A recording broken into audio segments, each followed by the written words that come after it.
categoria de base.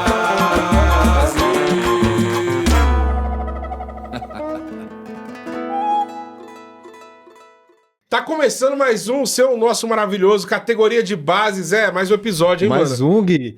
Pô, acho que é o programa número primo. 27 já, irmão. Programa número 27. Saímos do programa 22 há um tempo, hein? Graças a Deus. Cara. Então, tamo indo, irmão. Que bom, fico feliz. Mais um aqui. Estamos nesse programa aqui. Cara, hoje a gente vai falar de um tema. Antes da gente falar desse tema. Boa. Ó, você que tá vendo esse programa, eu pedi gentilmente, curte, comenta, compartilha, porque se deixar pro final do episódio, você não vai fazer isso. Indica pra mais uma pessoa, porque de pessoa em pessoa esse podcast vai crescendo. Agradecer os novos inscritos, você que deixou comentário também. Nosso muito obrigado. Agora sim, Zé. Agora vamos ao tema. Diga lá o tema de hoje. O tema, não, porque assim, não é uma profissão. Bom, é uma profissão e um tema. Então e tem nostalgia da sua parte também, né? Aqui eu vou chorar hoje. Eu vou chorar. Não, cara, eu tô... Bom, o tema que a gente vai falar é um tema que é tão importante quanto política, né? Um tema que a gente precisa cada vez mais falar e pensar nele se a gente quer um Brasil melhor, né? Claro que também é um tema que não dá pra ter uma certa neutralidade, como alguns acham. Sim. Ele tem, às vezes, sempre um lado, né? Sim. E, além disso... ele é um tema que ele tá sempre em alta. E tem temas dentro do tema. Tema dentro do tema. Então assim, na imprensa, na notícia, aparecem muitos subtemas desse tema. E as pessoas ficam confusas para entender o que é. O tema vai ser educação. Educação. Peraí. Educação calma aí. Antes de mostrar o convidado... Calma, eu vou falar pra você. Você falou tanto tema, subtema, tema, que nós ficamos confusos aqui, eu e o convidado. Tema educação. O tema é educação. É que assim, é difícil falar de um tema tão amplo em pouco tempo. Não, mas é um cara que ele é sabido da área, principalmente de escola pública, ele manja dos Paranauê, vai falar muita coisa que é importante. Isso, exato. E eu tô aqui com uma pessoa que foi meu professor na época da escola. Ô, louco. Que por isso que eu falei que ia chorar. Porque ele é um professor que ele influenciou muito meus pensamentos hoje. Não só hoje, nos meus últimos anos de vida aqui, nos últimos 7, que eu dei uma mudança de pensamento, ele foi uma das pessoas que influenciou muito a minha vida. Uau. Então é meu professor querido Paulo Mendes. Paulo Mendes, e aí, grande gente, Paulo Mendes. Tudo bem? Boa noite, obrigado pelo convite. Zé, muito generoso. Gui. É nóis, Paulo, não ter vindo aí. Tamo junto. Tamo junto. Vamos conversar aí sobre esse tema coisa que possa cheio contribuir. de subtemas aí. Mano, falar pra você, até agradecer que meu professor, filma lá, Paixão. Meu professor querido tá do lado aí dele, professor de semiótica, tá aí com a gente também, já falecido Manzano, maravilhoso, que me ensinou tudo aí. Eu espero que ele esteja aqui nessa sala conosco também. Aqui, deixa eu abraçar já aqui. Tá ocupando a mesa inteira, que ele era imenso, grande professor. Já tá do lado. Zé, vou até deixar você abrir aí, larga a primeira. Cara, Manda. Não. Pode dar-lhe? Pode dar-lhe. Não, manda você. É teu professor, cara. Não, Hoje cara, é dia do troco. Não, pra mim é o seguinte, eu acho que é isso, é aquela coisa, todo dia que a gente acorda, bom, a gente vai na escola por muito tempo da nossa vida, mas acho que o trabalhador do dia a dia, ele tem dúvidas, principalmente, do que vem sendo falado na educação, cara. Porque assim, o Brasil é um país que não deixa o trabalhador respirar, né? Cada hora é uma bomba. Então, assim, quando ele começa a tentar se informar do que está acontecendo, é mais termos novos. Por exemplo, na educação tem o termo PPP, que muita gente nem sabe o que é direito.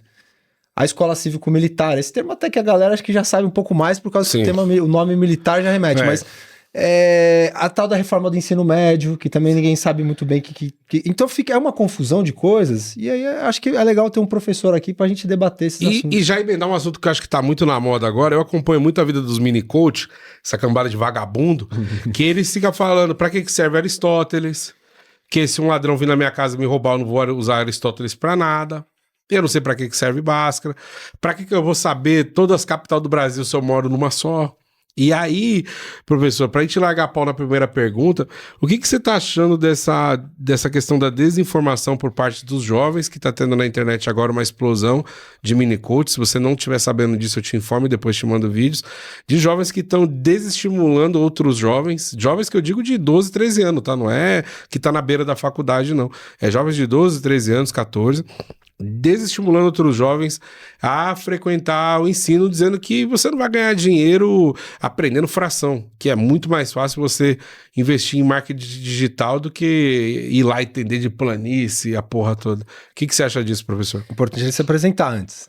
Bom, lógico, gente, larga a pau. então assim, Deixa ele à vamos lá. vontade aí, Não, larga a pau. tô tranquilo, assim, vocês falaram de vários temas, né, e aí é muito importante. Então, para você que tá vendo a gente, né, primeiro, muito obrigado pelo convite, é um prazer estar aqui com vocês, sigo vocês aí nas redes, né, e Legal. assim, desejo que a coisa funcione realmente.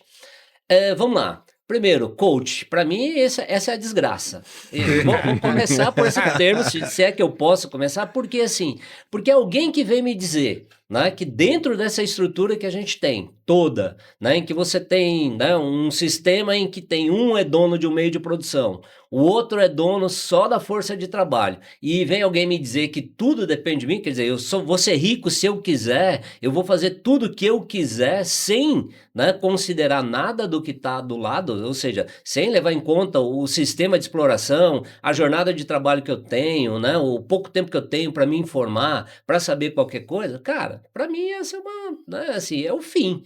Então, e aí vem uma outra coisa também que é importante para você que é adolescente, né, para você que é jovem, que tá vendo a gente, para pensar o seguinte, dá uma olhada efetivamente em quantos influencer, né, que chama esses caras aí, né, quantos desses ganham grana, realmente. Porque é mais ou menos que nem o mundo do futebol, cara. A galera mira o Neymar, mira Cristiano Ronaldo e tal, mas na base, quer dizer, quando eu tô falando na base, eu não tô falando do moleque que tem 10, 12 anos, não. Eu tô falando do jogador mesmo. Os caras ganham no máximo R$1,500, R$1.500 por mês.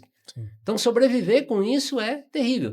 E essa discussão toda, né, quando a gente pensa em termos de educação, esse é mais um exemplo dos ataques que a educação vem sofrendo ao longo de muito tempo, né? Eu vou começar aqui citando uma pessoa que para mim é uma referência, né? O Darcy Ribeiro, uma vez falando a respeito da educação, ele disse que assim, que a crise da educação não é uma crise, ela é um projeto. Então, ao longo do tempo, a educação no Brasil, se a gente for pensar, né, ela sempre foi feita por uma parcelinha desse tamanho, que é a galera que tem grana e tal. Chega um determinado momento em que você vai, né, sendo obrigado a, entre aspas, popularizar isso. Então, você vai levar para mais pessoas. Mas aí já tem uma situação. Que educação é essa que está sendo levada para a galera? Então, para uma galera, opa, tem que saber ler, interpretar, né, fazer, né, todas as operações, é um pensamento mais complexo. Para outra, não. É só saber ler, escrever e vamos ali, vamos fazer, que é aquela chamada, né, educação técnica, nada contra a técnica, mas é aquela ideia de que você reduz, né, muito o que a potencialidade da pessoa na medida em que ela não é capaz de fazer, né, os elementos mais complexos ali. E vou dar um exemplo, pega a carga horária, cara. Você não tem filosofia, você não tem sociologia, né? Se a gente foi...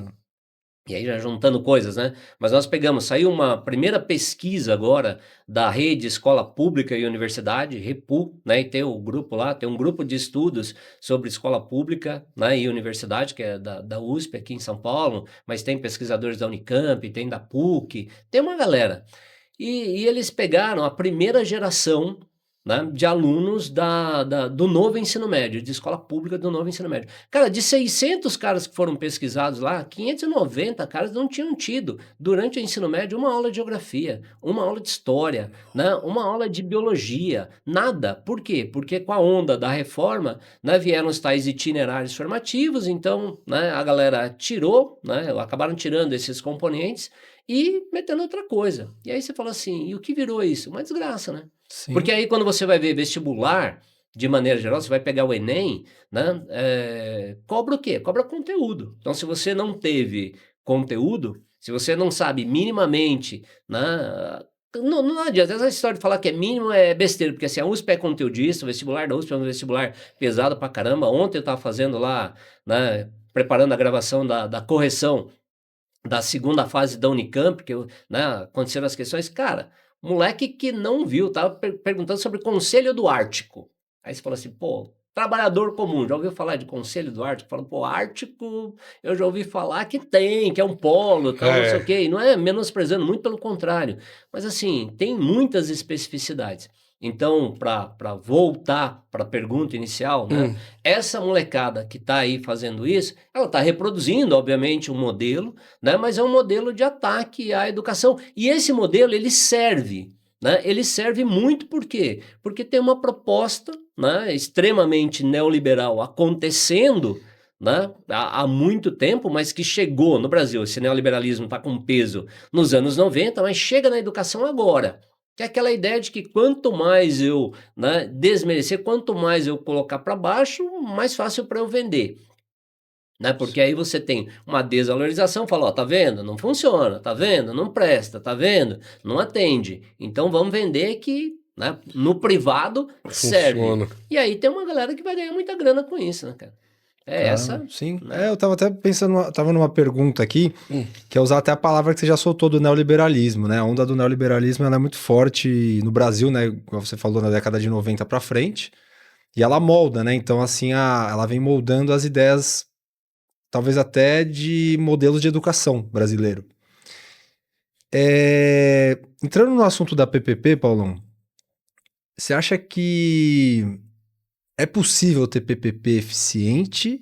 Não eficiente, porque pode até ser eficiente, mas quais são os pontos positivos e negativos de uma PPP, assim? Por exemplo, o que é uma PPP para o pessoal que não sabe direito? Bom, deixa eu só pedir uma ajuda para vocês, assim, porque eu me vejo professor há mais de 30 anos, tenho 32 anos lá de sala de aula, essa coisa toda, e às vezes eu acho que até na fala é muito professoral o negócio, então assim, não é essa a ideia, tá? Então a ideia é de bate-papo mesmo, mas assim, se tiver muito, você Não, você não tem a dúvida que eu vou chamar a tua atenção e mandar chama. pra diretoria. Chama, a gente chama, vai logo chama. tomar Pode um mandar pra zerão aqui coordenação. já, tomar um zero chama, tá. já. Então vamos lá, né? Primeiro, para a galera que não sabe, neoliberalismo é uma corrente do pensamento econômico, né? Nessa corrente do pensamento econômico, a galera ataca quem? O Estado. Então, o grande, né, o grande satã, o grande inimigo do povo é o Estado. Não que o Estado seja amigo do povo, não é essa a ideia. Mas assim, a grande questão é que a coisa pública não funciona. Então, nessa corrente neoliberal, a ideia é passar tudo para a iniciativa privada. Né? E isso foi acontecendo. No Brasil, você citou, nos anos 90, aí privatiza sistema de comunicação, né? Privatizam bancos, privatizam, né, vários itens. Mas não tinha chegado especificamente, chegou na área da saúde, né? Se a gente for ver, né, o quanto cresceram planos de saúde, essa coiseira toda nesse tempo, né? Mas não tinha chegado especificamente na educação. Então, só para dar um exemplo também, e aí talvez o número ajude um pouco as pessoas a entenderem, né? O Brasil tem, a educação básica brasileira tem hoje 47 milhões de alunos matriculados. Né? Esse é o dado do censo aí de 2023. Então. Desses 47 milhões de alunos, 37 milhões e 800 mil, então, estudam em escolas públicas. Escolas públicas. Então vamos lá, o grosso da educação no Brasil é feito pela escola pública. Por isso que a escola pública ela tem que ser, né, uma escola de qualidade, porque é ela que atende, né, a maioria da população. E se a gente quiser pensar em termos gerais de país, tem que atacar por aí, não tem outro meio. A educação privada, ela pega então por volta aí de 9 milhões de pessoas. Quase Então 10. a gente tem, em termos de percentual, 84% da população brasileira estuda na escola pública. E quando a gente fala de escola privada, tem uma turma que fica imaginando que as escolas privadas, eu falei agora há pouco do Neymar, que a escola privada é o Colégio Arquidiocesano aqui de São Paulo, são essas escolas aí que a matrícula tá 60 pau, depois matrícula, 60 mil reais. Dutch, né? Matrícula. Não, matrícula. Caraca. Cara, tem aqui em São Paulo. O né? próprio São Francisco que eu estudei, ele foi professor num colégio chamado São Francisco Xavier no Ipiranga. Eu voto lá. Mas depois da reforma que fizeram, eu nem me identifico mais com a escola. Pra mim nem parece mais a escola que eu estudei, cara. Virou um negócio assim absurdo. Piscina. Não, absurdo, enfim. Mas vamos voltar. Né? Aí você tem assim, então se é esse o grosso da educação, né? Tem o quê? Você tem os problemas que são os problemas estruturais, né? Qual é o problema estrutural? É aquela escola que não tem, gente, escola que não tem banheiro funcionando, escola que não tem papel higiênico, escola que não tem água. E aí, se vocês me permitem, eu vou até citar aqui para a galera que está vendo a gente, né? Depois, tem um documentário que foi feito pelo João Jardim, né? Que é de 2000, ele é um pouquinho antigo já, né? Olhando na minha perspectiva aqui, né? De 2005, chamado Pro Dia Nascer Feliz. Tá? É um panorama da infraestrutura da escola pública no Brasil. E se você for voltar, 2005, né? A gente está em 2024, caminhando para 2025. Então, assim, basicamente 20 anos se passaram. E você pega os dados atuais dos censos aí, cara, imensa maioria das escolas sem biblioteca, imensa maioria sem, né, laboratório, quer dizer, faltando professor, você tem toda uma estrutura. Então, nesse sentido né, desta falta, aí vem a ideia das tais PPPs. Vou voltar para a pergunta aqui, que às vezes o pessoal pode se perder lá. A pergunta era, né, se elas podem ser eficientes, né, como é que avalia, se tem ponto positivo, né, e ponto negativo e tal. Então, a ideia qual é? É você trazer agora a iniciativa privada para investir na educação pública. E aí já tem um problema básico, né? A iniciativa privada, ela tem um objetivo. Qual é o objetivo? Lucro. Lucro. Né? Sim. Uhum. Então, assim, mas vamos pegar o modelo aqui de São Paulo. O governo do estado de São Paulo, que acabou aí lançando um projeto, o projeto, na realidade, ele visa a construção de 33 escolas. Isso. Então, né, a lógica é essa. Na realidade, eles chamaram de 2 pontos, né? Tem como se fosse um eixo oeste, que são 26 escolas, envolvendo várias cidades do interior, e um leste que tem 27. Então, são 33 escolas. Fazendo uma continha básica aí, pega a calculadora, galera, vocês também aí, porque a conta é boa, né? Então, o governo vai pagar, ele vai passar, ele está pedindo mais ou menos assim, né? Você é dono de uma construtora, você vai antecipar uma verba para o governo e você vai construir a escola. Beleza? Então, assim, você vai receber, se não me engano, ele vai estar passando por mês 12 milhões de reais. 12 milhões e uns quebrados. Bom, faz a conta. 12 milhões, né? Estou te passando por mês para a construção dessas 33 escolas. Aí você faz uma conta, isso, né, 12 milhões. Por um ano, você tem 144 milhões, certo? Vezes 25 anos, você tem 3 bilhões e 600 milhões. Caramba.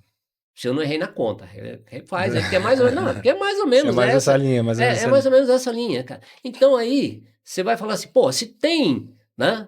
Tem grana, a grana 12 tem. milhões, pô, constrói banheiro, faz a manutenção. No que existe, né? já, né? As duas professoras que vieram aqui, né, a Ana Marcondes e a Daniele ou Daniela, não lembro exatamente. Tal, mas Dani é o mais... Então, acho que é Dani para não errar, e me desculpe por ter errado seu nome aqui, né? Mas elas falaram, por exemplo, de situações, eu me lembro dela estar comentando com vocês, a respeito de parar para lavar banheiro, cara. Sim. Né? Então, você vê, esse é o nível. Então, assim, aí você pega o pai que quer o melhor para o seu filho, independentemente de quem seja, mas todos os pais vão querer o melhor para o filho e querem que ele tenha acesso a uma boa escola. Vem alguém e dá esse panorama, fala, ó, tá faltando isso, tá faltando aquilo, né? E até porque, pelo que elas mesmas falaram aqui, eu vou repetir porque isso é uma realidade mesmo, né? Quando o Estado, ele encerra o contrato com o prestador de serviço, e aí vem a tal da privatização. Ele encerra, ele deixa de pagar, né? Então, os 2 últimos meses, basicamente, não paga. Se eu sem receber, eu não vou trabalhar. Quem é que ficou sem um serviço? Quem está lá na ponta. Tá? Então, assim, quando vê tudo isso e vem alguém e fala assim, não, mas nós vamos montar uma escola linda. Né? Porque é aquela escola que tem que ser, cara. Claro. Não uma escola do ponto de vista da estética somente, mas o espaço para aprendizagem ele tem que ser pensado, não é qualquer espaço. Sim. Tinha que ser mais próximo do que é o céu, né, mano? Da mata isso, ali, né? E ao funcionar, convence o povo, né? Então, Só que existe uma conta por trás daquilo, né? Então, vamos lá. Pensando assim, né? Quando você fala de parceria, pode dar certo? Se a gente for pensar em termos gerais, né? As creches aqui em São Paulo, boa parte são por parceria. Até porque, vamos pensar também uma outra coisa que às vezes o cara que é candidato a prefeito, ele faz aí, né? Aí fala, tá faltando 500 mil vagas na escola, na creche. Aí você fala, vou zerar. Aí você fala, cara, mas como é que ele vai zerar 500 mil vagas em 4 anos de governo? Rápido. Então ele teria que criar pelo menos 120 mil vagas, né? Mais de 120 mil vagas por ano. Sim. Se você fosse construir um prédio, Não vamos dá pensar tempo. um prédio, né? Mesmo que você pense um prédio grande aí e tal, para atender, e não tem isso, né? 1.000 crianças, quanto tempo ele levaria? Quer dizer, ele terminaria o mandato dele e não construiria o prédio. Então, a única forma que teria de zerar é nessas parcerias. Que são associações, Isso, né? que são as associações e tal. Eu acho que aí tem que valer muito uma coisa que é importante. Primeiro, né? nessa perspectiva de como acompanhar para dar certo. Você teria que conversar com a comunidade. Tem que ser um contrato muito bem elaborado, sem aquelas letrinhas miúdas, né, dizendo que, ó, se eu abandono e passo para, né, saio fora, não pago ninguém, você que fica com o BO. Então tem que ter esse contrato muito bem estabelecido, né? E tem que ter o quê? A comunidade participando do processo. Entendi. Aí sim, né? Agora, do ponto de vista geral, quando você pega essas estruturas, eu sou muito reticente a esse tipo de coisa. Por quê? Porque aí você vai ter assim, você vai ter um agente que é o dono da escola. Vamos pegar nessa parceria aí do governo do estado de São Paulo, né? Então, lembrando que o PPP é uma parceria público-privada, onde, né, o estado não tem dinheiro, ele vai trazer o cara de fora para botar dinheiro ali para resolver e vai pagar para esse que vai fazer, né, para ele prestar o serviço, alegando que vai ser mais ágil, mais rápido, mais eficiente e tal, essa coisa toda. Cara, quem é que não conhece processo de terceirização aqui, né? Então, assim, aí vamos voltar. Você vai ter um dono do prédio e está dizendo que ele não vai interferir no pedagógico, mas o prédio já é uma estrutura pedagógica. Então, na escola, não existe essa de que né, as pessoas, todas elas fazem parte do processo pedagógico. Então, da pessoa que está recebendo o aluno lá, a criança, na portaria da escola, da pessoa que faz a merenda, da pessoa que limpa, da pessoa que está ali, aos professores, né, chamado ao diretor, coordenação e tal, tudo é um processo pedagógico. Então, não dá para, né, para você romper essa situação. E aí, vamos pensar o seguinte, eu já trabalhei em escola assim, né, escola maravilhosa, tal, aqui em São Paulo, não vou dizer o nome não, tá, para não ter problema, mas que a escola tinha um teatro maravilhoso, cara, mas você não podia usar o teatro. Olha. Por que não podia? Ué, porque os alunos podiam quebrar as cadeiras, tal, aquela coisa toda. Aí você fala assim, cara, mas é pior do que bibelô que põe em casa, né? Eu me lembro que a minha filha, quando era pequenininha, minha mulher falava assim, vou deixar aqui, né? A gente toma cuidado, ó, criança, precisa não deixar coisa pequena, porque tem o risco de botar na boca, tal. Mas tem criança que é meio, vai lá, pega, tal, aquela coiseira toda. Era muito isso. Aí você fala assim, como Pra assim? quê, né? O cara Como compra assim? carro zero e deixa assim? no plástico. Tá igual copo de cristal, nossa, fica de enfeite. E o que mais me chama a atenção nessa proposta toda, né, é que assim, a fórmula de você vender é uma fórmula que funciona, né, porque você vai dizer assim, vai ter uma escola que ela vai ter tudo o que precisa, mas cara, todas as escolas têm que ter tudo o que precisa. Sim.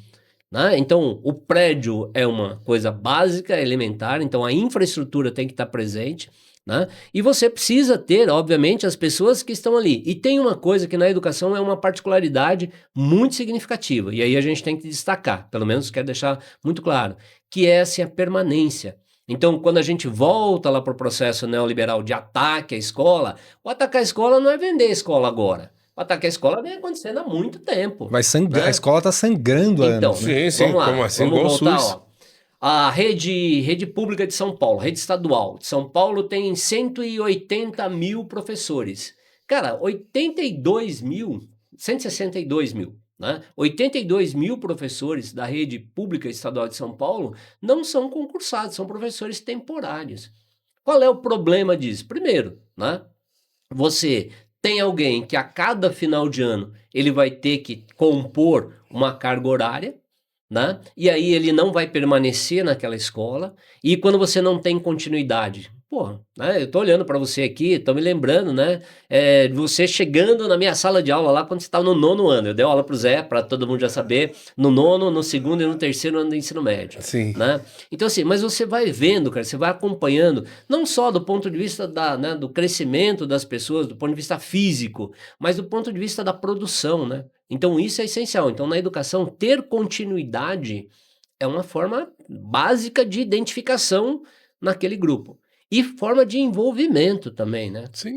Porque assim, aí você vai tendo. Então quando você não tem, vai para lá, vem para cá, a coisa já piora. A segunda coisa que você tem, então você já tem isso, você já vai descaracterizando a carreira docente. Né? E aí, muitas das vezes, cara, São Paulo basicamente não paga o piso constitucional. São Paulo que assim, se você for olhar do ponto de vista econômico, eu tô falando do estado de São Paulo, né? Do ponto de vista econômico, São Paulo, segundo o próprio governo do estado de São Paulo, se fosse um país, estaria entre as 20 maiores economias do mundo. Olha isso, não pagar professor. Então assim, não pagar piso. Sabe, aquelas coisas básicas. E aí você tem uma situação. Então você tem isso e você tem a questão dos prédios, né? Então, dentro dessa lógica, você vai criando uma estrutura, e sem contar, material didático.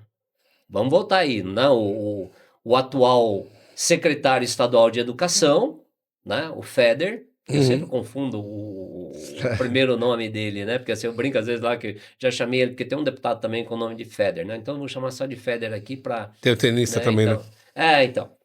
Mas é que o tenista eu acho que é Federer, né? Olha aí. Esse daí é... Tentamos, né? esse daí é Federer mesmo, né? Aham. Mas esse cara, né, ele vem para aquela questão de implantar aqui no estado. Primeiro, em 2020 teve um ataque aos livros didáticos. Sim. Então assim, tira tudo. Cara, como é que eu vou conseguir... né? Ah, não, vai virar tudo eletrônico. Putz, como assim, né? As professoras até comentaram que esse material é bem curioso, viu? Não, isso é bem curioso, é ruim, né? Não, para não dizer outra coisa, Não, mas é ruim. Então é essa coisa. Não é que você não... Mas a grande questão é assim, se você vai fazer, então pelo menos pega algo que seja bom, mas essa preocupação não tem. E aí você tem uma plataformização do processo. Sim. Vou contar uma história rapidinha aqui de um amigo professor da escola pública. Cara, porque antes funcionava assim, você ia para atribuição de aula, né? Então tinha lá, na escola tinha geografia, né? Então você tinha os professores, né? A galera que era concursada lá tinha pontuação, mesmo que não é concursado tinha pontuação, de acordo com a sua pontuação, você já sabia quantas aulas tinha ali. Então você fala, opa, nessa escola eu vou conseguir 30 aulas, 20 aulas. Isso ficava na escola, né? Como se ficasse lá e se ajeitava por ali. Aí com a implantação dessa plataformização, isso foi tudo para um sistema. Beleza? Então, assim, o que estava dizendo lá, a escola, a última escola que eu dei aula na escola pública, a Menaí de Braga de Queiroz. Então, tinha 20 aulas de geografia lá. Aí, a hora que eu for conferir, o cara falou, não, só tem 5 aqui.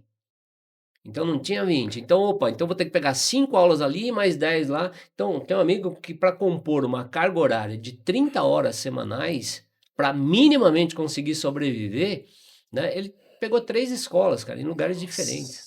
Quer dizer, aí você já ferra, né? Então, tudo. E aí, do ponto de vista, quando a gente fala, né, de carreira docente, né? Fala assim, vai ter, ou tá tendo um apagão de professores. Mas, meu amigo, como é que você consegue atrair a galera? Porque quem tá lá, eu bato palma, né, de pé pra galera que tá na linha de frente, ali no chão da escola, como costumo dizer. Por quê? Porque você está enfrentando várias situações e você está fazendo aquilo que a escola pública tem que fazer. Porque quem acolhe efetivamente? A escola pública. Sim. Quando se fala, por exemplo, de inclusão, vai ver lá, né? Qual é a escola que efetivamente está acolhendo? A escola pública. Né? Quando você pensa em termos de, galera que... Pô, um dos grandes problemas, né? Eu vou pegar o Renato Freitas, né, o deputado lá do Paraná, estava vendo ontem uma entrevista dele, ele falou assim, pô, eu tô aqui na quebrada, né, o que pega? É óbvio que a violência pega muito, tá, essa coisa toda, mas ele falou, o que mais pega? É falta de comida, fome. Ele falou, então tem que fazer o quê, Tem que organizar aqui uma cozinha comunitária, vamos, né, a partir das pessoas que estão ali, coisa do gênero. Então a gente sabe que tem, né, milhões de alunos Brasil afora que vão para a escola ainda para comer, né? Sim, total. Ainda para comer. Piorou. Vou emendar 2 aqui. Piorou a alimentação, mas aí vamos... Eu vou tentar fazer as perguntas mais breves também, mas a alimentação, e você tá maravilhoso, tá usando os termos corretos, já digo de cara isso. A alimentação piorou do tempo que você... Não, porque ele perguntou dos termos técnicos, eu achei que você tá sendo o mais simples possível, isso é bom. Tá bom, tá didático. A alimentação, da época que o senhor entrou na escola pra hoje. Senhor, gostei agora, mas assim, eu não sei. O senhor tá... Não, mas não tem como, né? Eu sou aluno, como falei, a vida da escola, né? Piorou muito a alimentação de lá quando você começou pra agora? Tipo, ou melhorou, tipo, as prefeituras e o estado tá dando uma atenção melhor nisso, ou piorou bastante? Cara, aí vamos voltar no tempo, né, gente? Então, contando um pouquinho da minha história. Eu estudei em escola pública, mas eu sou da roça. Então, eu morei na roça, né, numa cidadezinha no interior de São Paulo, tal. Nem era na cidade, era na roça mesmo, com os meus pais até os 18 anos de idade. Então, assim, aí eu frequentava a escola pública lá. E na escola pública que eu ia, então na primeira escola que era de alfabetização, cara, mãe levava comida, tal, então nem tinha. Não tinha porque não tinha espaço, não tinha cozinha mesmo. Era uma escola mais precária. Aí, a partir da 5ª série, 6º ano, para você que tá vendo a gente, então, né, a mudança foi transformar o ensino fundamental, né, em 9 anos, então... Aí, o atual 6º ano. Então, na 5ª série, eu fui para uma outra escola, que aí tinha cozinha, né? Então, na época, tinha pouca coisa, mas o que que os pais faziam? Pô, a escola mesmo organizava. Falava, ó, né, traz aí uns borogodó lá e a gente faz aqui. Tinha merendeira e tal. Então, a comida era, né, era decente. Depois eu fui para a cidade, né? Mas aí já estudava à noite lá tal. Então, à noite não tinha. Tinha um lanchinho que era dado. Mas, assim... Aí, então, nesse quesito, né, passa-se um tempo, vamos lá, voltei para a escola pública aí na condição de professor Isso. em 1992, né?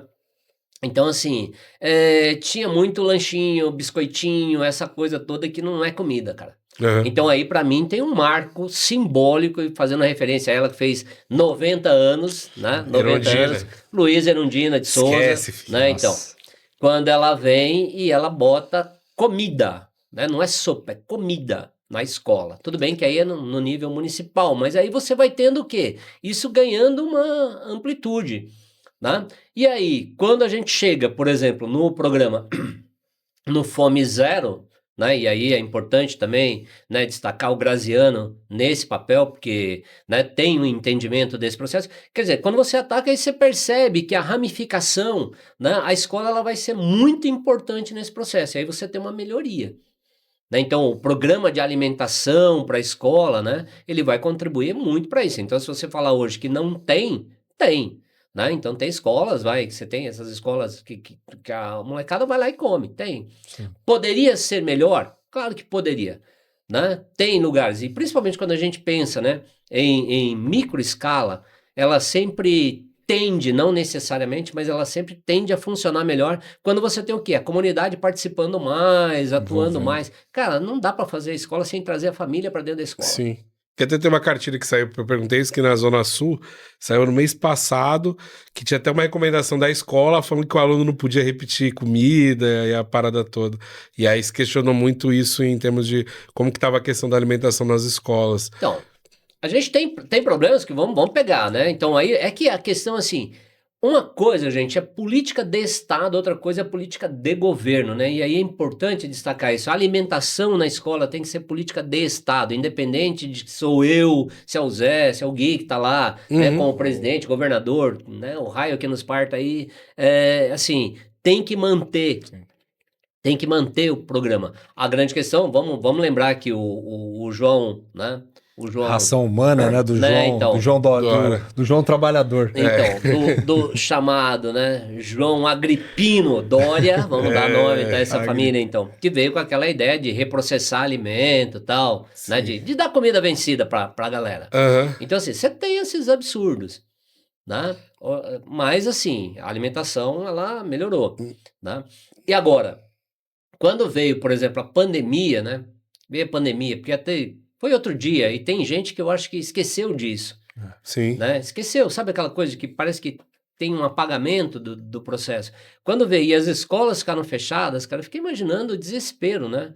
Para muitas famílias, Cara, porque... isso é absurdo. Isso É é absurdo. que, como você falou, que vai para se alimentar. Sim. E aí eu emendar duas, a segunda dúvida era a seguinte: quando você fala que precarizou no sentido dos professores, que agora estão tendo que ali labutar e aí não cria o vínculo, né, com o aluno, porque isso é muito importante. Você voltar no outro ano, tá o teu professor lá de volta, o mesmo professor, porque é a mesma coisa que você ter um time de futebol e a cada 3 meses você ficar trocando técnico. Teu time vai ser rebaixado.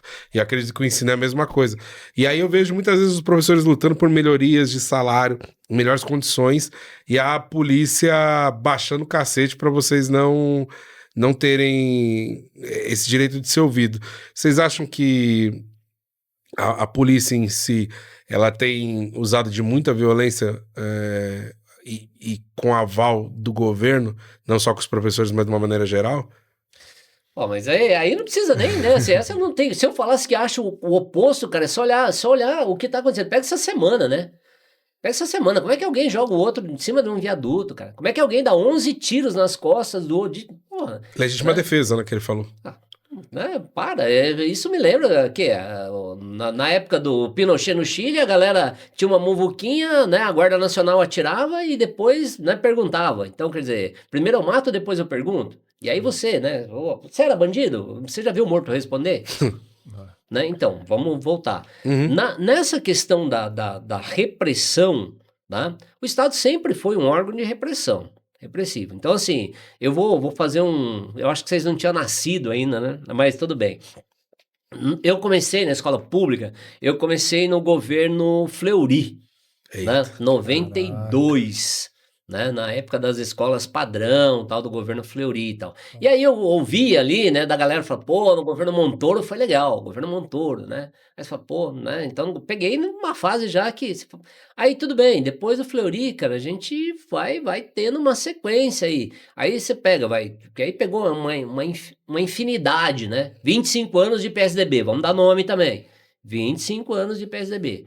Cara, Camarada Alckmin, né?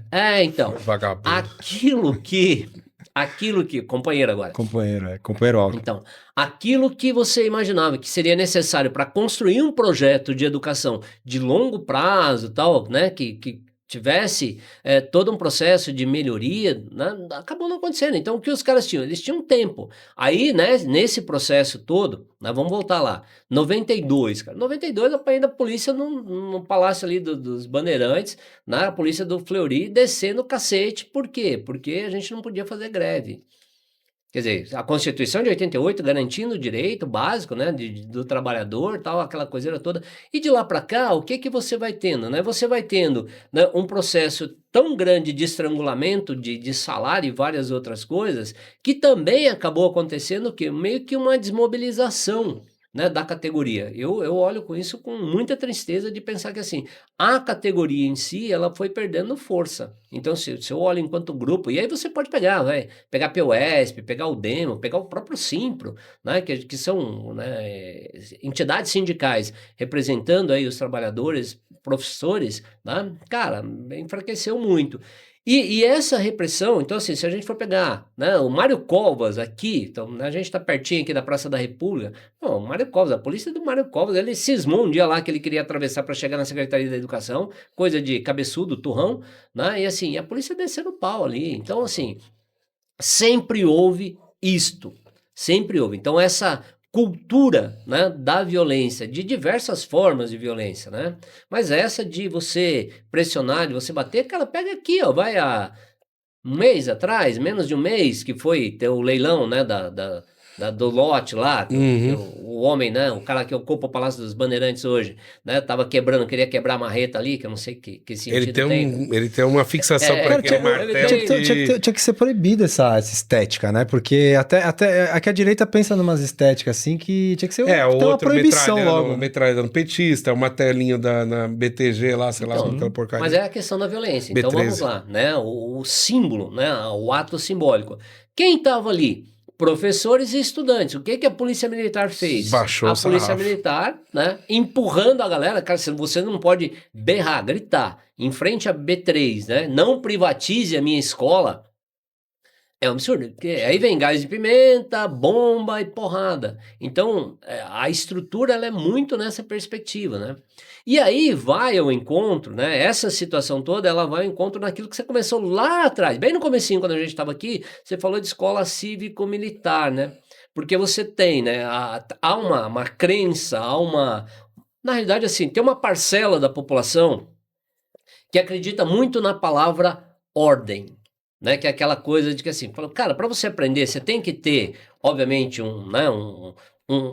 algumas condições, né, básicas, sim. Isso passa por ter alguns momentos de silêncio, tal, de concentração, ok. Mas aí tem duas formas de entender isso, né? Uma delas é eu mando, você obedece, que é o que uma galera acredita, e a outra é você ir construindo isso a partir de vários combinados. Claro. Tá certo? Mas tem uma galera que defende isso. Então, né, aí você vai de novo, você ataca a escola falando que tá lá, aí você fala que todo dia tem notícias de que, opa, né, violência na escola, não sei o que na escola, aquilo na escola, então a escola Precisa ter mais regra, precisa ter tem mais que ser regra. ocupada por quem? Tem que ser ocupada pela polícia. Lugar de polícia não é na escola, cara. Lugar de polícia não é na escola. A escola nunca foi lugar para polícia e não vai ser. Aliás, assim, né, a não ser que queira aprender. O policial que tá lá vai aprender, vai entrar para a escola para, né, aprender, mas ok. Mas fora disso, não para exercer a função dele. Né? Então, essas situações, elas vão se reproduzindo e você vai tendo o quê? Chega lá na escola. E aí vem a questão que talvez, né? E aí aproveitando a carona lá da pergunta lá no início, de uma galera que entende assim, existe uma coisa que é a escola militar, que é aquela escola que tem um orçamento próprio, que é do Ministério da Defesa, não é da Secretaria de Educação, tá? Ou do Ministério da Educação, né? Em que eles fazem voltadas para quê? Para as funções militares. Né? Então, que é a escola do ITA, né? da cadetes, esse processo todo. E você tem uma meia dúzia no Brasil dessas. E assim, e esses caras não sabem fazer, com certeza eles não sabem fazer educação em larga escala, porque eu falei aqui, né, 47 milhões de alunos, eles não sabem fazer isso. E existe essa outra escola, que é a tal da escola cívico-militar, que aí o que é? Você pegar alguém que não tem experiência nenhuma do ponto de vista do fazer pedagógico e enfiar lá na escola para falar aqui, ó, o que ele vai fazer? Né? Pega aí, vocês devem ter visto, todo mundo deve ter visto, o caso de uma escola, se não me engano, foi na Bahia. Eu posso estar enganado em relação ao lugar, né? Mas que os soldados que estavam lá estavam ensinando, a molecada estava fazendo alguma atividade, acho que estavam correndo e estavam cantando músicas, né? Absolutamente inadequadas, de eu vi apologia à violência. Eu não sei o lugar. O lugar eu, né, sinceramente, não me lembro que eu tenho daquelas coisas que você acaba tentando meio que deletar, né, da sua memória. Sim, sim. Mas é essa questão. Então, voltando para o item principal. A questão relacionada à violência, né, de você reprimir, de você oprimir, ela permanece. E tem uma parcela que é interessante. Você falou que esse tema é sempre tema, né? Então, a educação é sempre tema. Cara, para mim é falsa a afirmação de que todo mundo defende a educação. Todo mundo defende no discurso. Sim, uma educação meio ampla. Eu defendo educação, né? Todo mundo fala. Então, se você for pegar, né, em campanha eleitoral, tá todo mundo falando de educação. Mas qual, né? Apoiar mesmo a educação. Tá? Qual modelo? Então, apoiar a educação. E apoiar o conjunto de pessoas que trabalham na educação, isso não acontece de forma nenhuma. Então, assim, nós vivemos um momento em que muitos professores acabaram se tornando, né, de maneira geral, principalmente os professores de humanas, acabaram se transformando em inimigos, como se fossem inimigos do Estado, inimigos de uma galera. Sim. Porque fala assim, essa ideia de que tá doutrinando, que tá isso, que tá aquilo. A universidade pública tá cheia de professor comunista. Cara... Se tivesse, não já tinha revolução aqui, porra. Os cara baixam... Se tivesse muito professor... Os caras... O que você tem, né? Na universidade, você falou da universidade, o que você tem na universidade é um grande número de liberais. Muito liberal, até em cursos humanos. Isso, até em cursos de humanos. Porque é outro rolê. Não é, cara, porque a ideologia base nem chega lá, pô. É porque a ideologia é dominante, né? Cara, só voltando um tema aí, professor, que eu gosto de falar, voltando a PPP, meu filho, ele tá numa creche pública. Né? Ele tá desde esse ano. Ele tinha estudado em uma privada lá e a gente conseguiu vaga esse ano para uma pública do lado da minha casa. Tudo bem, eu moro num bairro legal, e pode até existir essa desigualdade de bairros legais terem uma estrutura do sistema público funcionando, e sendo que tinha que ser ao contrário, né? Os bairros periféricos deveriam ter mais. Essa creche é uma PPP. E ela é um instituto ou algo do tipo, assim, uma associação, né? Até chama Betel o nome da associação, muita gente conhece. Aí o que eu fico pensando? Claro, ela é eficiente, tá? É muito boa, tem uns bons elogios. Mas também é uma coisa assim, tem elogios, mas não por ela, pela estrutura PPP, mas porque ela funciona. Mas se a gente for ver por trás como ela funciona, se tivesse mais investimento na estrutura 100% pública, também funcionaria. Porque eu tenho certeza que, assim, se tiver, vamos pensar um ponto de vista econômico, se tiver um custo de 150 pau para manter aquela PPP ali, aquela creche, e o Estado que está pagando, não, desculpa, a prefeitura que está pagando, para ela funcionar bem é 150 pau. Eu tenho certeza que na época que ela um dia foi 100% da prefeitura, a prefeitura, sei lá, tinha um jeito de passar 100. Então por que ela funciona? Porque a prefeitura já passa mais, né, para essa entidade, essa entidade do terceiro setor. Então, na verdade, o problema é que a gente olha assim, é que você vê o Estado querendo destruir o público para quem entra o privado, ou esse modelo com associações PPPs. Né? Então, assim, porque o que falta, às vezes, é a verba ali que está faltando a mais. Né? E, além disso, no tema também de desmobilização de professores, a PPP é um problemaço, né, cara? Porque, assim, eu vejo lá as professoras do Pedro, do meu filho, e elas são todas contratadas por uma entidade do terceiro setor. Então, ou seja, elas devem ter medo de perder o emprego constantemente. Então, elas não vão em greve, provavelmente. Né? O salário delas, com certeza, por ser contratada de uma empresa, do terceiro setor, de uma entidade, é menor, às vezes, do que o do Estado. Né? Então, ali você vê vários problemas. Para o público que está ali, até que tá legal. Assim. Você olha e fala, porra, tá eficiente isso aqui. Mas, pô, estaria eficiente se o Estado também estivesse pagando mais se fosse 100% público. E, né, a desmobilização que causa para a classe, né, também, né, professor? Então, Zé, tem umas coisas que assim, né? Quando você usa um termo aqui que eu só faria um itemzinho, um adendo nele, né? São pessoas que estão ocupando o poder do Estado, né? Que estão com essa ideia de que o Estado é, né, mau gestor.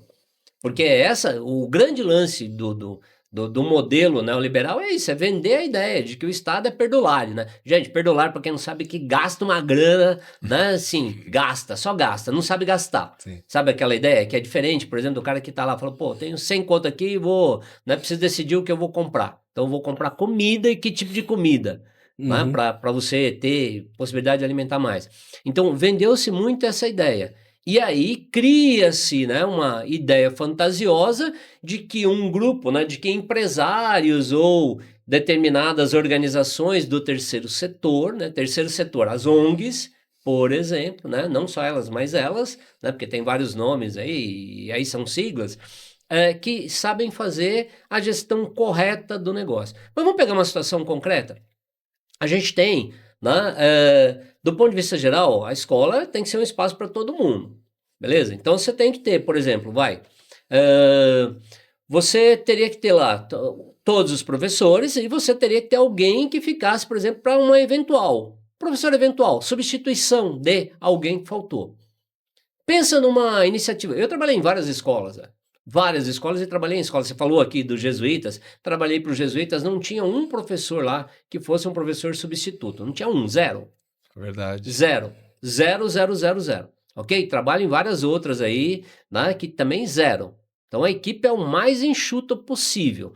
Segunda coisa, você tem, né, cada vez maior, né, o número de alunos, e aí, assim, é uma outra coisa, não tô dizendo que é cada vez maior porque está tendo mais, não sou especialista na área, não vou dizer isso, mas é cada vez maior o número de alunos com transtornos de aprendizagem, né, que vão desde, né, da dislexia, TDAH, né, TOD, que são siglas também, e assim, Pós-pandemia. isso, tal, aquela coiseira toda, e transtorno do espectro autista, e por aí vai, certo? Então, assim, e muitos desses precisariam, por exemplo, de acompanhante, de alguém que faça lá, né, que seja um terapeuta, um acompanhante específico para aquela pessoa.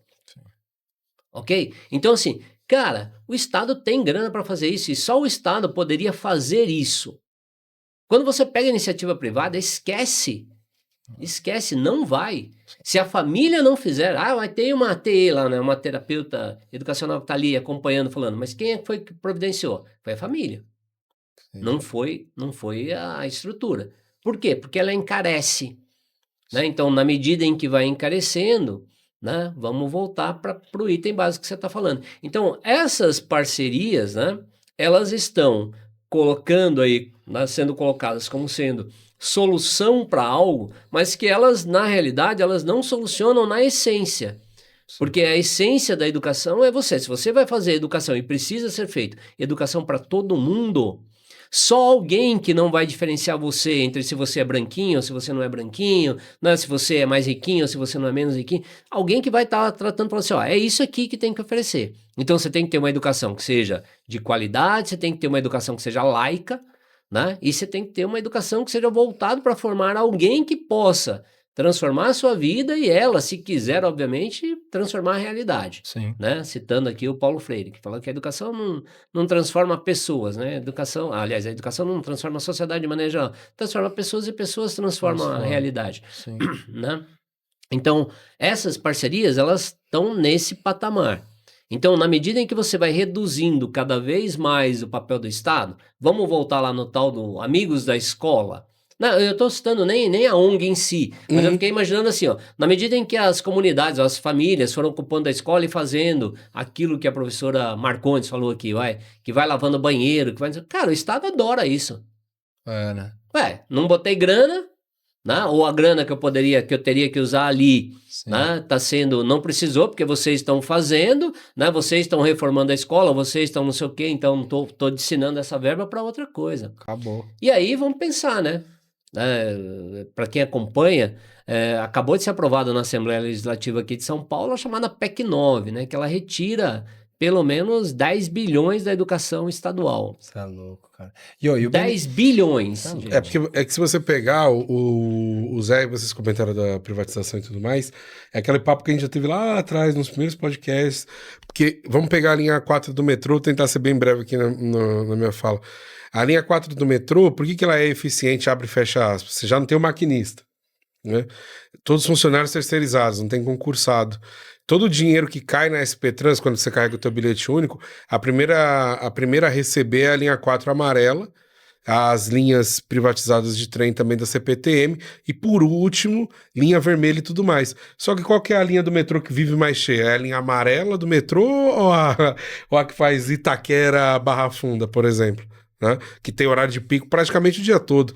Então, quando você tem essas parcerias que você cita da creche, até em termos de eficiência e tudo mais, é por conta disso. Você vai enxugando pra cacete aqui o funcionarismo público, tira e vende essa questão de, nossa, mas nós funcionamos. Não, você tá precarizando tudo.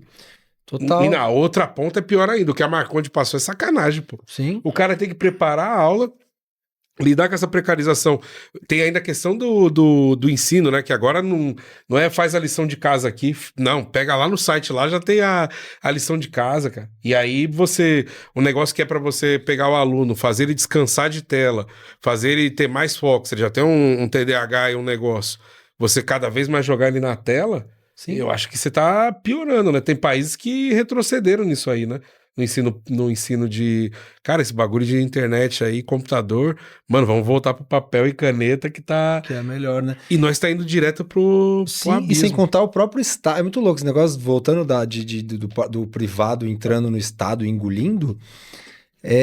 O próprio governo nosso, que atual, que se considera de esquerda, o BNDES, ele tá financiando uma série de PPPs. Essa PPP da educação aqui em São Paulo é o modelo do BNDES, da Luiz Mercadante. Lá, Então, ou seja, uma vergonha. o Estado empresta o dinheiro ainda, né, a preço de nada, sabe? Entrega tudo. Cara, é uma palhaçada. É o que eu falo até no metrô que a gente falava. Eu falo, pô, o mais difícil o Estado faz, que é construir o metrô, né? Então, Aí administrar, ele não sabe. Não, exato. E os contratos umas merda. Ô, professor, eu falo um negócio pra você. Já viu o contrato da linha 4?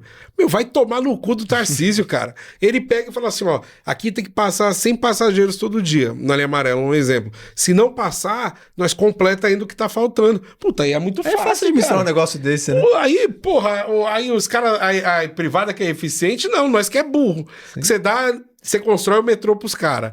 Você faz... Aí você dá pros caras, e se der errado. A empresa que mais saturou na pandemia foi a VA4. Não tinha passageiro, opa, o Estado tá garantido. Aqui, fazer um negócio mãe, aqui, ó. Né? Pra você que é trabalhador, que tá vendo a gente, deixa eu contar um negocinho que você já sabe, mas eu vou falar aqui de novo, tal. Essa coisa chamada capitalismo, ela tem, né, assim, a ideia é de lucro, beleza, lucro. Só que ela tem, em algum ponto, ela deveria ter a chamada ética. O que é a ética do capitalismo? É a ideia do risco. Né? A ideia de que você, vou botar dinheiro aqui, tem o risco de perder. Só que aqui, né, no Brasil, determinados grupos reverteram esse negócio, inverteram isso de tal forma que assim, né, o lucro é privado e o prejuízo é público. Então, quando você fala a respeito da linha amarela, que é, né, para trazer eu vou ter que garantir. Cara, garantir o quanto? Então, se não tem X passageiros, eu te pago por X passageiros que né, não tem, quer dizer, que risco tem isso? Então, e de onde estão tirando esse, né? O grande lance é isso, de onde está saindo esse dinheiro? Está saindo do bolso do trabalhador, esse é importante. Sim. Por isso que assim, é cada vez mais precarizado, é cada vez mais, né, de uma forma que você está sendo massacrado, você está... Cara, você não consegue fazer mais nada, né? Você, se bobear, não consegue comer uma pizza com a família porque a grana tá ali esticadíssima. E essa galera nadando nesse processo. Por isso que assim, quando a gente olha para essa, né, para essa ideia de parceria, vamos voltar nos números lá? Pô, 12 milhões por mês, né? 144 milhões por ano, né? Pega o modelo do Paraná. Vamos pegar o modelo do Paraná? Se você pegar o do aeroporto também, já falar do aeroporto de Porto Alegre também, que é outra palhaçada. Meu, o bagulho ficou embaixo d'água. Não era privado? Era privado. Agora se vira com essa pica aí. Não. Se o Estado não entrar pra ajudar nós, vai tomar no rabo, cara. Isso eu não entendo, mas mano. aí é que tá. Um negócio assim, A parceria é público-privada. Parceria no lucro e no prejuízo é público. Isso é público, né? Porra. Até porque é aquela ideia de que o Estado é uma entidade, né? O Estado é uma entidade, ninguém vê o Estado. Mas, gente, o Estado nada mais é do que a soma né, de todo mundo. E a grana que vai para o Estado é uma grana muito suada do seu imposto, do seu trabalho, né? Tudo isso. Então, é importante lembrar. Pegando na história Paraná. lá do Paraná, os caras estão privatizando, né? A ideia é privatizar 200 escolas. Agora, quais escolas? Quais escolas? Aquelas A nata. escolas que têm a melhor infraestrutura, né, para investir o mínimo possível. Aquelas escolas que você tem, vai ter uma escola, né, também voltando, pode procurar aí que você vai encontrar de monte. O governo do Paraná ele vai pagar em média de 800 reais por aluno, pode chegar de 800 a 1.000. Cara, você pega uma escola com, 1.700, 2.000 alunos, né? R$ 1.000 por aluno por mês, quanto dá isso de grana? Ou você pega uma escola qualquer, você vai 200 mil alunos, né? Você bota aí 800 reais por cada aluno, e aí tem uma coisa. Então a ideia é, eu privatizei, né? Então tá lá, e você vai ter o quê? Se você, nessa escola, você conseguir melhorar o chamado índice, né, da educação básica, que é o IDEB, né, que a gente está sempre abaixo aí, o que seria o mínimo, seria em 6, a gente está aqui em São Paulo, está 4.1, né, que é o esculacho, aquilo que eu falei, 25 anos, né, e os caras, nada, a coisa permanece ruim. Mas ó, se você consegue melhorar o IDEB, aí você vai ganhar mais 100 reais por cada aluno. Cara, como é que você melhora índice? É muito simples. Muito simples, você pode melhorar índice realmente melhorando a qualidade da educação, ou você pode treinar a galera para fazer prova. Exato. Lembra quando saiu aquela ideia né, que algumas escolas particulares aqui falavam, primeiro lugar no Enem e tal, não sei o quê, porque o Enem, a ideia inicial não era de ser, né, para fazer um ranqueamento de escolas. Sim. Mas aí você tinha escolas, né, sem envergonhamento, que faziam o quê? Que tinham 2 grupos, então separou um CNPJ, bota 35 alunos lá, para fazer um intensivão, né? E esses caras iam fazer o Enem representando uma rede com 50 mil alunos. Sim. Eu não vou dizer que eu estou falando do objetivo, tá? Eu sei como é que é. Então, assim... Na época que tinha outdoor em São Paulo, era só a cara desses vagabundos. Aí primeiro Enem, aí botava aqui. Sabe aquela coisa? Aí você fala assim, mas pera lá, né? Quem é que tá fazendo? É todo mundo que tá fazendo? Não. Então você melhorou o indicador. Vamos voltar. A gente tem uma educação, e aí, gente, não chora não, tá? Porque assim, a luta é grande. A gente tem um dos piores índices de repetência. Aí vamos voltar lá nos anos 90, para você conseguir grana do Banco Mundial para financiar a educação, você tem que fazer o quê? Melhorar índice. Rose Neubauer foi a mulher colocada aqui, que ela, né, representando aí... Ela era basicamente alguém que vem para a Secretaria da Educação para fazer isso, fazer gestão da coisa pública. Ela tinha bons contatos no Banco Mundial, vai trazendo verba, mas traz muita verba para a educação. Aí tem que fazer o quê? Tem que melhorar índice. Um dos índices ruins era de repetência. O que você faz? Aprovação automática. Aprova. Né? Não estava escrito que você tinha que aprovar, mas a burocracia, o tanto de papel que você tinha que preencher, né, para que você pudesse fazer a retenção daquele aluno, né, que no final tinha direito, e vou repetir, tem que ter direito. O problema não está no direito, o problema está em fazer a coisa, né, de forma decente. Né? Mas o aluno tinha direito lá a uma recuperação de verão, Então ele ficava 2 semanas em dezembro fazendo lá, né, uma recuperação, tinha uma prova. Cara, quem é que ia fazer todos os processos com ele? Era alguém que era contratado para fazer aquilo. Aí você nem conhecia o aluno. Ia lá, você ia reprovar esse cara? Entendeu? Então, assim, os indicadores, eles vão melhorando sistemicamente. Se você for olhar, né, um dos itens, o tal do IDH, que é o Índice de Desenvolvimento Humano, um dos itens é a escolaridade. Quando você olha, você fala, nossa, a gente avançou pra caramba. E não é que não tenhamos avançado, a gente até avançou mesmo, né, em várias coisas. Mas, assim, ainda é muito pouco frente àquilo que a gente precisaria em termos de, né, quando se fala de qualitativo, que é de fazer a diferença pro cara. Né? Porque não é ter diploma, a questão não é essa, né? A questão é saber fazer uma leitura, a questão é ter vocabulário, por exemplo, para você se virar, pelo menos, né? Dentro daquilo que está lá, para poder fazer, né? O básico. Sim. E muitas vezes isso não acontece. E a grana, obviamente, quando a gente pensa em termos de Fundeb é o Fundo de Financiamento para a Educação Básica. Meu, é uma grana grande, né? Só que essa grana, ela é insuficiente frente àquilo que tem que ser feito. Aí vem a galera neoliberal e ataca o quê? Ué, você não sabe gastar. Sim. Tá vendo? Então, se você não sabe gastar, você me passa essa grana porque eu sei gastar. Então, eu vou fazer a coisa direito. É isso. Aí você pega e o receituário. Cara, pega quem são os grandes caras, né? Você tem Fundação Lehman, né? Fundação Lehman, a secretária executiva do Ministério da Educação, era ex-diretora, né? Presidente da Fundação Lehman no Brasil.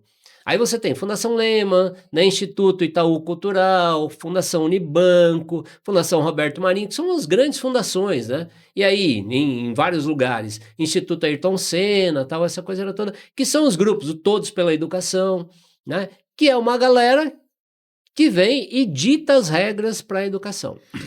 É que eu fico puto, Paulão. Puta, eu uso o termo, desculpa o palavrão, mas é que é professor, né? Do passado, eu falo palavrão. Tá em casa. Fica à Mas, vontade. cara, o privado, ele não se contentou em vender cerveja, né? Aqui no Brasil. Ele não se contentou em fabricar o caderno, esse copo. Ele quis o quê? Destruir o Estado para criar a educação privada. Vamos lá, uma escola, um colégio objetivo e outros... Mas ainda ele não tá contente com isso. Agora ele quer sangrar mais ainda o Estado para entrar via associação, instituto, né, cara? Porra, é impressionante como é o capitalismo periférico dependente aí tardio, como o nosso burguês aqui, ele quer nossa alma, né? Zé, mas tem um negócio que é importante de destacar, que é o seguinte. Quais foram os momentos em que o capitalismo mais avançou? Aí você fala assim, pô, na escravidão. Na escravidão, na escravidão, sim. Escravidão. Total. Então, assim, aí período de escravidão. Sim. Então, agora, se você levar uma galera, né? Pega aí a discussão, 6x1. Sim. Né? Sim. Se você levar perto da escravidão, né, chamada de moderna, que eu não vejo nada de modernidade nisso, mas se você leva para isso, é onde você ganha grana. Sim. E aí, percebeu-se uma coisa que é básica, né? Sim, você tem um campo, a educação, vamos lá, são 47 milhões de meninos, meninas, né, que vão para a escola. Então, se você assume a gestão dessas escolas, então, o Brasil deve ter o quê? Tem 5.570 cidades, né? Então, pensando basicão, a gente deve ter por volta, no mínimo, umas 120 mil escolas, no mínimo. Porque aqui em São Paulo tem 5 mil escolas de ensino médio, em São Paulo eu tô falando do estado, e tem por volta de 10 mil escolas de maneira geral, né? Pegando lá a galera. Então, pensando nessa ideia, quanta grana não vai? E aí, você vai ter o quê? Você vai ter um dinheiro que vai estar saindo limpinho aqui para você, bonitinho, quase cheiroso. O Estado te garante, né? Te garante. Você não tem concorrência, o Estado te garante o valor mensal. Qual é a diferença disso Isso é melhor do que investir em metrô, cara. Melhor. É lógico que era. Mas também metrô é aquele negócio, falta nós inteira, né? Não, então não, mas eu tô falando, é melhor do que investir em metrô, porque metrô você vai investir, tá? Então vai demorar pra... Né? Voltar esse dinheiro, Não, né? no caso da educação, o cara fala assim, não, me dá aqui que eu vou pegar. Se a gente for pensar lá então, né, voltando à história do Paraná, cara, pensa aí, você com uma organização da sociedade civil, você recebendo por mês 1.700.000 para fazer a gestão de uma escola. Nossa. 1.700.000 para fazer uma gestão de uma escola, né, por mês.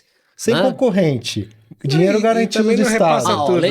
lembrando que desses ainda, ó, né, dessa grana que você estaria recebendo, né, tem parte desses professores que estão recebendo da Secretaria da Educação, então não serão seus ainda, né, porque olha. tem uma galera que está concursada lá, você vai ser uma outra, então esse cara lá durante um tempo, ele vai potencializar ainda mais o seu lucro, né, e aí Facinho. você vai contratar alguém que já era precarizado, você vai precarizar ainda mais, né, para ter uma taxa de lucro maior. E ainda no contrato deles, né, segundo um dos professores que conversou com a gente, numa live lá que a gente estava falando a respeito de educação pública, tem um grupo no Paraná chamado NESEF, que é um grupo de estudos sobre educação e filosofia e tal, e é uma galera da militância, né, da luta diária, que tem uma margem, a taxa de lucro prevista em contrato é de 10%.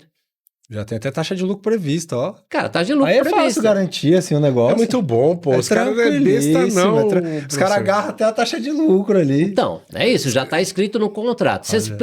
Para falar a verdade, assim, eu até ainda prefiro, não que eu defenda isso, obviamente que não, totalmente contrário, mas eu até prefiro aquilo que é escancarado, porque está na sua fuça, aí você pode ir lá e brigar de alguma forma, do que aquilo que está nas entrelinhas que você não consegue sequer ler, muito menos entender, né? Sim. Porque a linguagem também dos contratos, vamos combinar, gente. Você que já alugou, inclusive, uma casa, se você for ler tudo aquilo que tá lá naquele contrato, você vai ver que, assim, você não...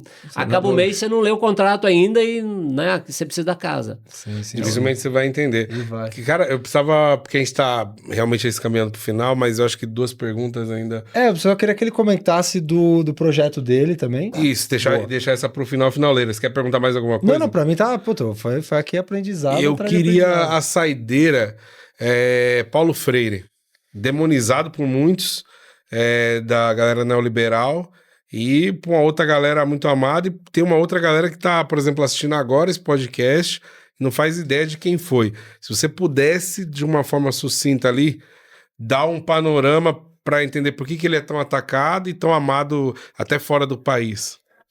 Simplificando, né? Se é que é possível assim, simplificando. A galera que ataca Paulo Freire é porque nunca leu uma Livro. linha escrita pelo Paulo Freire. O Paulo Freire é um educador que criou, né, na prática, um método de ensino, para simplificar bem, uma maneira de ensinar as pessoas de forma popular. Né? Aquele cara que falou assim, opa, pera lá, então, né, eu não sei falar as palavras mais sofisticadas, então vamos aqui no Beabá e vamos organizar isso. E aí ele vai, obviamente, revolucionando o processo na medida em que ele vai conseguindo um sucesso de alfabetização, né, ampla de uma galera com coisas muito simples. Ok? Só que aí você se choca, aí você vai de encontro mesmo, no sentido de, com os interesses de quem? De uma outra galera que não vai gostando daquilo. Então esse modelo de educação do Paulo Freire, de falar lá, né, da pedagogia do oprimido, né, vai falar da pedagogia do amor, tal, do acolhimento, dessa coisa toda, quer dizer, isso vai totalmente contra essa galera que vai falar da porrada, tal, aquela coisa toda. Então, quem ataca Paulo Freire até hoje, né, até hoje, sinceramente, assim, eu queria mesmo que aparecesse alguém lá, ó, gente, aparece lá, tem um canal na internet, aparece lá também para falar isso, me fala assim, ó, eu não gosto de Paulo Freire porque aqui, ó, nesse texto do Paulo Freire, nesse livro, nessa página, eu discordo disso aqui, porque discordar, ok, Paulo Freire não criou uma Bíblia, ele, né, traz uma maneira muito eficiente de trazer a questão da discussão da educação para as camadas populares e por aí vai. Então, assim, o fato dele ser referência no mundo, né, já é patrono da educação brasileira e tão atacado recentemente. Por quê? Porque é uma galera que começou, né, assim, quando você pensa em termos de educação, a educação, ela serve para emancipação, mas ela serve também para alienação, né? E aí, quer dizer, quanto mais alienado eu estou, porque tem uma discussão, talvez vá juntar, né? Porque é a galera do pobre de direita agora. Cara, que pobre de direita? Na minha concepção, né? O cara, ele tá ali no corre do dia a dia, querendo lutar por comida, por pedaço de pão, tá? Essa questão do ideológico, eu acho que é a última coisa que vai tá ali. Mas mesmo que você tivesse, para mim, a questão não é ele, a questão é a alienação. Sim. Né? O item tá nisso. Então o Paulo Freire vai trabalhar exatamente nisso, né? Naquela ideia da emancipação, da educação como sendo um instrumento para emancipar o trabalhador, para emancipar o cidadão, né? Por isso que assim, que ele é tão admirado, né, no mundo de maneira geral. E por isso que ele é tão, pelo mesmo motivo, ele é tão atacado por aqui. Porque a gente vive uma sociedade que é uma sociedade de privilégios. Sim. É isso. E essa galera, né, do privilégio, tá? É uma galera que, assim, ela defende a ideia de que não é privilégio, que é um direito. Basta pegar o item, né, que o povo fala por aí como se fosse açúcar, né? Meritocracia. Como você vai ter essa coisa de meritocracia se as pessoas estão partindo de pontos absolutamente diferentes? Sim. Como é que eu posso falar de meritocracia pagando lá 15 pau de mensalidade para minha filha numa escola? Não pago, tá, gente? Só para saber, não tem essa, não. Mas e o outro que não está tendo sequer professor, né, na escola dele, que não tem as condições mínimas. Então, assim, é isso. E aí, quando você vai nessa lógica, o que acabou acontecendo na minha visão, né? Tinha uma parcela aqui que é uma parcela média, que essa parcela média ela sonha com a riqueza, mas ela tem medo da pobreza, né? E ela está muito mais próximo da pobreza do que da riqueza. Sim. Porque é rico mesmo aqui. Rico brasileiro nem mora no Brasil, gente. Nem se acha brasileiro, Isso aí. né? Então, Nem se rico, acha brasileiro, é pior ainda. Zé fala. Nem se acha brasileiro. Então, rico não vai pegar a galera que tá aí, tá morando onde? Na Bélgica, onde o Lehmann mora, onde essa galera toda mora, tá isso, tá tudo fora daqui. Esse cara tá de boa. Mas tem uma galera que, assim, dadas as desigualdades que a gente tem, uma galera que ganha 5 conto por mês se vê rica, né? E aí você tem esse processo. Então, o Paulo Freire tá nesse item. Falta o quê? Falta a galera deixar de ser preguiçosa. Né? Porque o que me irrita muito é essa coisa da preguiça. Tem uma galera que tem, ouvi dizer, né, falou, tá aí no Zap, tá não sei o que, tarará. Cara, é isso. Quando eu, né, comecei, às vezes eu tinha que gastava um tempo, né, nas aulas para desfazer determinadas falas que eram da televisão. Né, a molecada assistia Fantástico, ou assistia um Jornal Nacional, coisa do gênero, e vinha pra sala de aula e falava, para. Você já pensou que tem essa outra possibilidade aqui? Você já pensou em ver essa mesma notícia num outro veículo que não seja esse, né? Para você pelo menos ter condições de formar aí a sua opinião, né? Sim. Agora não, agora já vem tudo muito pronto, quer dizer, né? Eu até brinquei ontem, eu acho que foi ontem, um dia desse aí que eu publiquei na minha rede lá, né? Que era uma charge de um cara falando assim, eu vou ver qual é, né? No que eu vou ser especialista hoje e tal. Tava olhando na rede para poder mandar. Sim, cara, sim. é isso. Então, e aí vem a ideia, né? De esses grupos tem um neofascismo, um grupo neofascista, né, ocupando espaços cada vez mais na educação. E ele passa basicamente por atacar pilares básicos, né? Então você tem uma agenda antigênero, né? Sabe aquela coisa de... Você tem, por exemplo, a ideia do homeschooling, né? Que é a ideia... Gente, homeschooling, para quem não sabe, é a ideia de você educar seu filho em casa, né? Assim... Você tem, né, a questão lá do escola sem partido, né? Se bem que agora, né? Essa galera que tá aí, só se olhar e você vê nitidamente que, né, tem um partido. Tem um lado muito claro. Né? Então, não existe educação neutra. É isso. Então, o Paulo Freire, para mim, é essa questão. Porque falta pessoal ler. E, gente, ó, para quem não leu, vai lá. Os livrinhos do Paulo Freire, livrinho não no sentido pejorativo, muito pelo contrário, são livrinhos fininhos. Você consegue ler rapidinho, a linguagem é fácil. Né? Muito fácil de ser lido, muito fácil de ser interpretado. Não deixa ninguém ler para você, não. Ou dizer o que você tem que fazer. Vai lá, descobre, porque é libertador, né? É libertador. E me conta aí, Paulão. Então, você, muitos anos dando aula em sala de aula...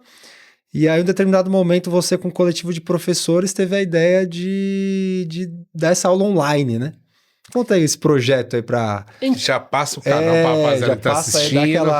Pô, rapaziada, dá aquela força lá que a gente quer chegar em... Ó, nós chegamos em 900 inscritos no canal no YouTube, né? A gente quer chegar em 1000. Já tá bom demais. Tá? Legal. Mas assim, ó, pra simplificar. Então, eu falei lá atrás, vou repetir aqui, eu dei aula em escola, sou aluno de escola pública, né, depois vim para a universidade em São Paulo, estudei na PUC, fui bolsista na PUC, né, morava na Cachoeirinha, para quem não sabe, Zona Norte, pegava um busão até a Barra Funda, pegava um trem até Santo André, trabalhava lá em Santo André o dia inteiro, voltava até a Barra Funda, subia a pé até as Perdizes, né, até lá na Monte Alegre, tinha aula e depois tinha que sair da aula 10h30, porque senão se pegasse um busão muito tarde, né? Lembrando que eu ainda sou privilegiado nesse sentido, que para mim era muito... Eu não tinha medo em si, porque aí eu tô falando na condição de branco, né? Daquela coisa de que... Para onde eu tava, que a Cachoeirinha nessa época era embaçado. Era punk, né? Bem embaçado. Ali Bem- perto do Habib's. Não, um pouco a Vila Dionísia, assim, mais lá. Elisa né, Maria. Não, um pouco antes, assim. Ah. Né? Então era do Largo do Japonês, você ia andar umas 10 quadras mais profundo ali. E é muito diferente do que é hoje, gente. Né? Muito diferente do que é. Então, assim, bom, aí fiz faculdade e tal, trabalhando em escola pública e também ingressei na escola privada. Tá bom. Chega um determinado momento que eu falei também que os boletos eles ficaram maiores do que, né? Aquilo lá e precisava pagar conta, gente. Precisava pagar boleto, casei, tinha filho. Falei, então fui para a iniciativa privada. E na escola privada, sempre tive um compromisso de tentar fazer o melhor possível, né? De trabalhar dentro daquilo que é a minha área de formação, mas assim, também com aquela preocupação de humanizar o outro que está ali. Porque senão, se não houver essa humanização, a gente não avança. Bom, conheci alguns outros professores, obviamente, que também pensavam da mesma forma. E a gente foi tocando alguns projetos juntos, né? Aí fazendo pequena parte, eu sempre gostei né, sempre gostei, não, sempre vi necessidade, vi que, né, podia contribuir com algumas outras coisas. Então, fui voluntário durante quase 10 anos de um projeto que arrecada, reforma, bicicleta para entregar para criança e adolescente que não pode, né, comprar uma, porque não é só uma bicicleta, é um sonho que está ali. Então, assim, chamado Duas Rodas para o Natal. Trabalhava aí com o pessoal da Igreja Católica na pastoral operária, né? Que assim, aí você fala, pô, mas é trabalho de igreja, não importa. É um trabalho ali que você está na base e tal. Bom, e aí chegamos num determinado momento em que todo mundo já com mais de 50 anos, né? Aí vem uma coisa de algumas mudanças, depois de pandemia, depois de muita coisa, né? Que esses bolsonaristas ferraram com a vida também, né? Sabe, daquela coisa de escola que vai dificultando. E aí você fala assim, pô, eu quero achar um espaço onde eu possa falar efetivamente o que eu quiser, né? E tentar chegar na molecada para tentar contribuir. Então, assim, sempre tive esse entendimento que que a escola é um lugar em que as pessoas podem, se elas quiserem, obviamente, não no sentido de que só depende dela, não é isso, né? Mas porque às vezes eu posso ter todo o conhecimento do mundo e não querer fazer nada com aquilo, né? Então, estou entendendo dessa maneira. Mas é que a galera que pudesse ter acesso a um conteúdo que eventualmente ele não teve acesso, que para se qualificar mais e para poder prestar os vestibulares. Aí a gente começa a conversar tal, e fala, bom, eu e mais 3 caras, né? Mais o Fernando Cachucho, que é um professor de física, o Alexandre Anzilotti, que é um professor de matemática, o Michael Gonçalves, que é um professor de filosofia. A gente começa a sentar e falar, vamos desenhar o negócio. E aí a gente desenhou um projeto que a gente chama de Escolha Educação, né? Que o nome é sugestivo, né? Que é aquela coisa, fala, escolhe lá que, né? A coisa Vai dar acontece. bom, vai dar bom. E a gente viu que assim, o que a gente podia fazer era inicialmente criar um canal no YouTube para disponibilizar um conjunto de aulas para os alunos. Então, assim, a gente não quer fazer o trabalho de nenhum professor, muito pelo contrário, a gente quer trabalhar junto, porque educação você não faz sozinho, educação é no coletivo. Educação tem que envolver família, tem que envolver escola, tem que envolver o Estado, tem que envolver, né, a sociedade civil de maneira geral, empresário, então essa coisa toda para que ela funcione.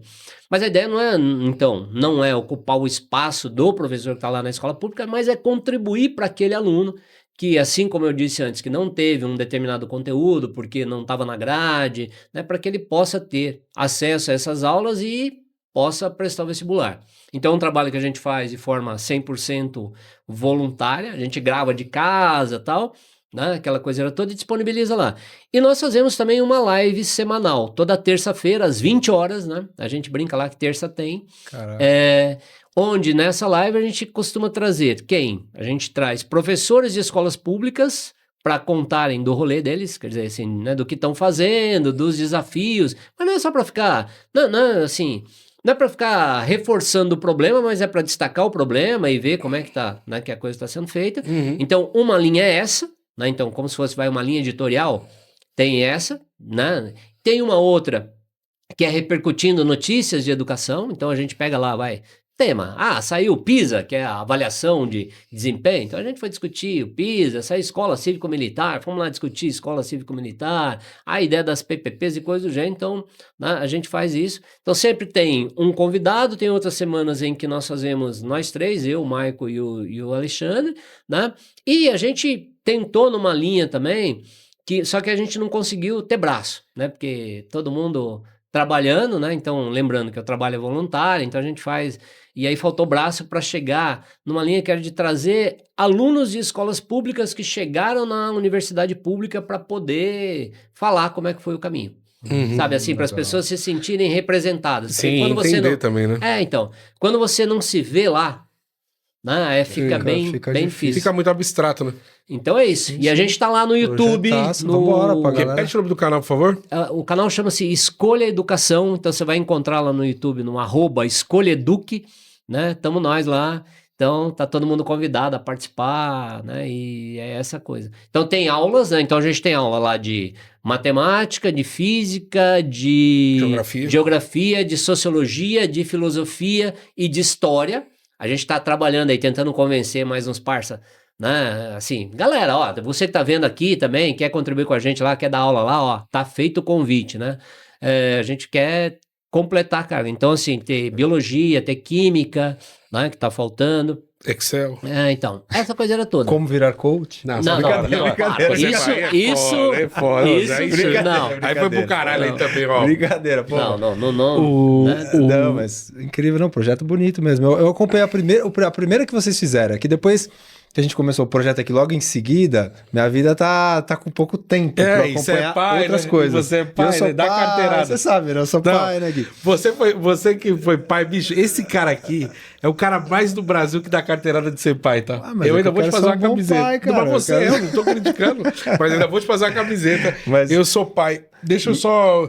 Em 1 minuto, finaleira. Nada além disso, 1 minuto. O que é democracia? Cara, democracia é aquilo que pode não levar ninguém para o céu, mas impede o inferno na terra. É isso. Sabe assim, democracia é uma forma de você organizar a sociedade em que o poder tem que partir da sociedade para a sociedade. Né? Então é isso. Então por isso que eu digo que assim, a democracia pode não garantir o céu, porque há muitos limites na democracia e coisa do gênero, mas ela impede o inferno. E ditadura é o inferno. Da hora. Caraca, professor, você quer pegar teu livro lá? Não, pá, tá aqui, ó. Não, mas é que eu ia dar, eu não vou presentear tá aqui, ele. eu trouxe, eu já tinha presenteado. Eu trouxe ele. como eu li, outro livro. Não, eu trouxe se houvesse outro professor pra participar. Justo. Então, mas eu... isso, tá aqui, não, ó. lembrei de 2 professores, mandei pra professores, né? Não, justo. Então, professor, primeiro, licença. Muito obrigado. Eu que agradeço. Eu quero muito... Aperto de mão gostoso, hein? Brincadeira. Eu quero muito agradecer a tua presença aqui. Eu acho que, de novo, mano, eu não sei se é porque é professor, mas é maneiro quando vocês vêm. Eu queria muito, antes de encerrar o ano, a gente fazer aquele lá, mano. Dava pra trazer ele de volta, professores, trazer a Marconde, trazer a moça da matemática, a professora também, e fazer uma... Como é que fala aquele negócio lá? Fazer uma sala dos conselho de professores. classe. Um conselho. Eu acho da hora. Um conselho de classe aí, Quebrando mano. os mitos, né? Porque a galera acha... É uma TPC. TPC? Eu acho que podia fazer, mas antes de mão, muito obrigado. Você que estava com a gente aqui até agora também, agradecer a tua... Joga aqui paixão na minha cara. Agradecer você que tá aqui até agora, né, Zé? Deixa lá teu comentário. Pô, compartilha isso aí. Professor é uma categoria que cada vez mais, meu amigo, é desvalorizado no nosso país. E é importante ouvir essas vozes aí, né? Não, foi ótimo. O programa foi lindo, cara. Eu acho que a gente... O Paulo conseguiu sintetizar vários assuntos que são complexos, né? PPP, cívico-militar, a classe dos professores, como tá difícil hoje em dia unir, enfim. Paulo Freire, falou Paulo Freire, Darcy. Não, meteu o Darcy logo no começo. Já foi uma sequência de coisa aqui explodiu, maravilhosa, Paulão. Obrigado de verdade pela disponibilidade. Gente. Sempre bom falar com o professor, ainda mais um das antigas, né? Você é louco. Zé. Virei comunista por causa dele. Olá, é isso aí, ó. Estão mexendo a cabeça dos nossos alunos. E o salário, ó. Paulão, ó. Vamos à escola. Obrigadão, galera. Aprende a vida. Segue, se inscreve, curte. Estamos em todas as redes, né, Gui? Tanta coisa é Toda kauá. terça-feira, 19 horas, é bagunça, filho. É bagunça. Até a próxima. Valeu. Valeu. Na categoria de base.